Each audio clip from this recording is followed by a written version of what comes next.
I am gonna tell you what I do and how I got here and what I've been doing with my life the past couple of months and years. This video is gonna be me talking about my entrepreneurial journey, how I got to where I am now, how it started, everything I went through, basically summarizing the last 10 years of my life, and so that you guys have some perspective on the following videos that I will be making. Whenever I watch a new educator on YouTube or a podcast or something, I always want to know what they've done in the past, their experience, their credentials, things like that. And so I'm going to share my story, how I got here, and my entire entrepreneurial journey.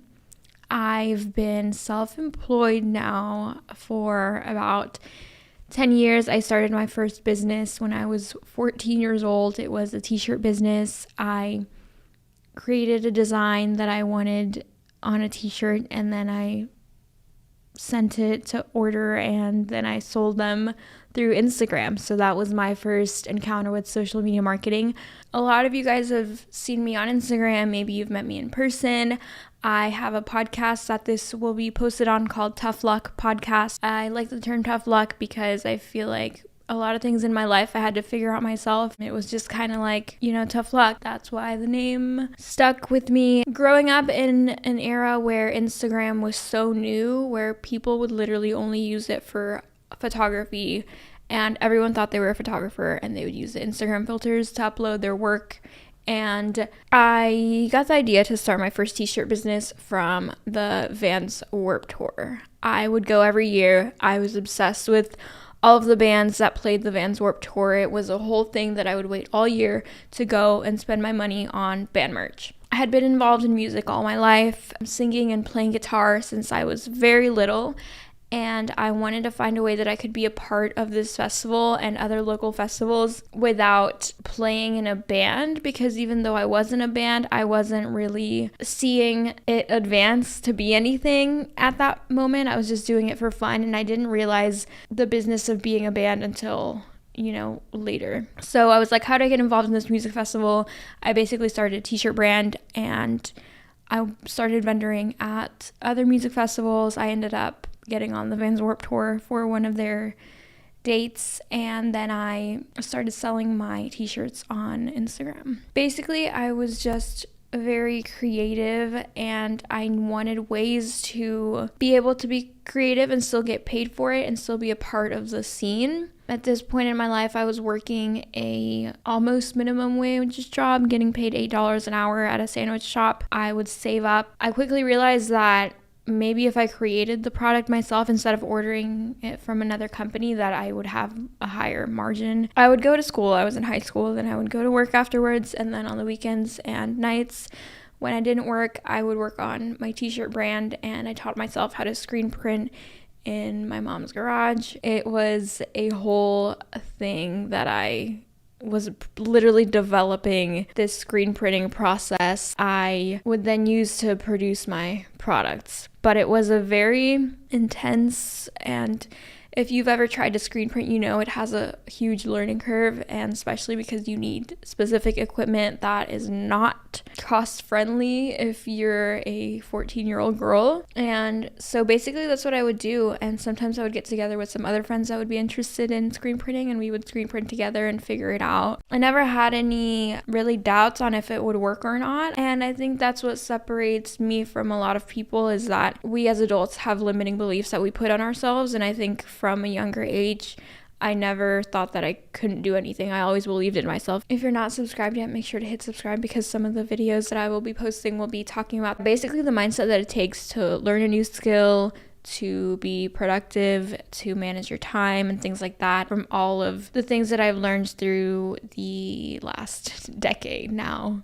So I graduated high school. I had my t-shirt brand. I went into a t-shirt shop and I was like, hey, I screen print. And they hired me right on the spot, and they ended up teaching me a lot more about screen printing. They ended up teaching me a little bit about sales and other methods of printing. I ended up getting really consumed in this job because everything that I did, I gave my all to. Pretty quickly, I ended up advancing a little bit in the company and got more trust from the owner and the other employees and the managers, and I realized I didn't want to work for anyone. And even when I was working at the sandwich shop and I was funding my side project, my side business, which was the t-shirts, I knew I never wanted to work under anybody ever again, because whenever I can sell each t-shirt for $10, my price points were so low. It was like $10 to $13 per t-shirt, and make this much money. If I sell 10 of them, I can make $100, and then I can buy another thing of paint for $40, and then I can spend 2 hours, like I would calculate this. So knowing that, I had already detached the concept of hours equals money. Like in my head, I had already known, and I never wanted to work somewhere that tied my money to my time. Going into the print shop that I was hired in, I was excited because I was learning something in the industry that I thought I wanted to go into, which was t-shirts, which I actually went into just because I wanted to be creative and it just seemed like a fun thing. But initially it was music that led me to want to sell merch at these shows. I started getting a lot of work added to my plate just because I would take it on, and I am never one to, when something gets difficult, I just want to work harder. I'm so fascinated with the evolution of learning something and then growing it and getting better. I love progress. I mean, who doesn't? I think that's what kept me in that job for so long, is because I was constantly learn the processes and operations of that business. But then I quickly started working like 10, 12, 14-hour days, printing t-shirts and taking orders and doing sales and doing some social media marketing for them too. So I was like, I need to remember where I started, like why I came into this. And I'm going to make some videos also on my YouTube channel here about how to know when to quit your job, the perspective to have if you're still working a job, how to balance having a side hustle and a job. From this t-shirt shop, I ended up getting hired at a print-on-demand warehouse. If you don't know what print-on-demand is, it's what a lot of people in the e-commerce space use to sell their merch or t-shirt lines or things like that. It's basically like drop shipping, but you create your own product. And ours were t-shirts, socks, honestly a lot of different products, hoodies, jackets, whatever, garments, merchandise. Basically we did merch for some influencers, and then we were the suppliers for other large e-commerce brands. I have a list because of my braces that I'm getting taken out soon. This job drug me through the dirt. Literally, I would work 14 hours. I would have 6 a.m. to 7 p.m. to 8 p.m. to 10 p.m. days. It was crazy. But again, I have always been a hard worker, and I wasn't necessarily passionate about printing shirts, but I was excited that I was in a creative industry still, and I was still grateful, and I thought that's what I would go into, since I decided to not go to college, because as soon as I got out of high school, I had my t-shirt business, and I also had another dropshipping store on the side with something completely different. So I was pretty much already looking for other ways to make money online on my own, and I knew I didn't want to be an employee. At this point in my life, I kind of wish that I had set boundaries with this job, because I would just keep on taking more workload. I ended up going up in positions to end up managing the whole production facility that I learned a lot from. I ended up being the one that would write the processes. I would troubleshoot the machines.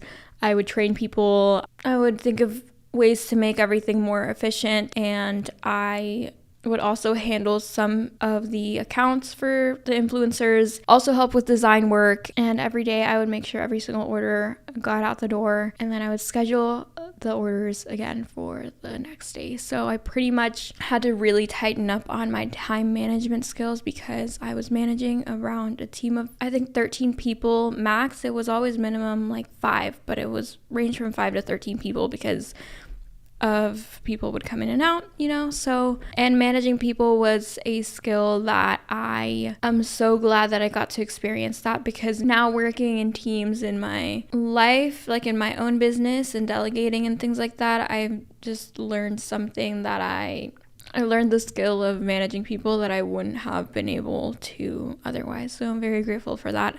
I became really depressed. I did have a history of depression while growing up, and I don't think I ever got out of that really pessimist mind state until about 3 or 4 years ago. And that's also a transformation that I want to talk about on my channel. I really got to a point where I was in rock bottom. I neglected my mental health, my physical health. And I remember one night I had to reconciliate inventory for all the garments. I literally had brain fog because I was so tired. It was like 11 p.m. at night. I had come in at 7 a.m. that morning and I was about to cry. And my boss was like, how bad do you want this position? Like, I can't give you the manager title yet because I don't know how bad you want it. Like, you're not working hard enough. And obviously, like, the response, like, I was the only one directly under him. So it was just like a lot of pressure on me that I'd never done any of that work before. I was pretty much just picking things up because I was like, bring it on. And that's the mentality that I had. Literally had no sense of time because I was just working all the time.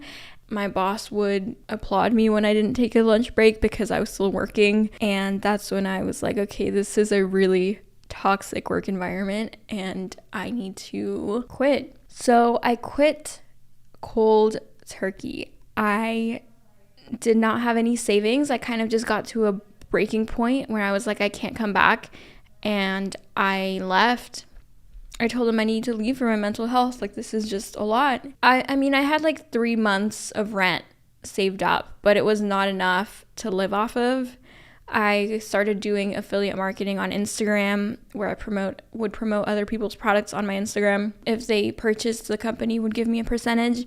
And then I started doing Rover, which is a doggy walking and house sitting service. And Rover was the main thing that I did for a while when I was first self-employed, and then I would pick up more clients on the side for Rover. And I did a drop shipping store, but it didn't really do that well. A couple months later, the company ended up calling me again. They needed people for sales or whatever, and I really didn't need them, but they were offering me my salary again, and I was so excited to have consistent income, because being self-employed, especially when it's not on the side, when you're full-time self-employed, is a lot more difficult than it sounds. It's already hard enough to build up your own business, but then having to do it and rely on its only income is not a way to grow a business, because you're not giving it room to do what it needs to do if you're dependent on its income right away. So it's not healthy to just quit your job like that. So don't do that.